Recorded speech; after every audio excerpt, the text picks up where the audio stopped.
right, here we are with the T1N 2006. This one is T1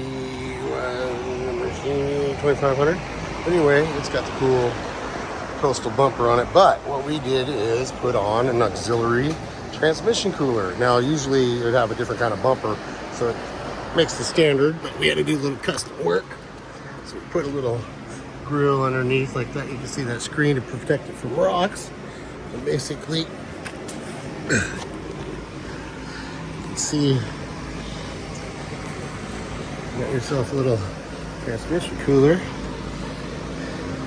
And then we got the extended pan we put on as well. You can see it's extra deep, so a couple 2.5 more liters there, or quarts or whatever. And then another couple quarts in the cooler. And this one's got a grid on it, so it protects it from rocks. You can see it right there, nice and pretty. That's an auxiliary transmission oil cooler. Tapped it in. This person could tow a bunch of heavy stuff, get hot. It has a gauge that goes from the transmission pan all the way to the dashboard, so you can monitor the heat. Anyway.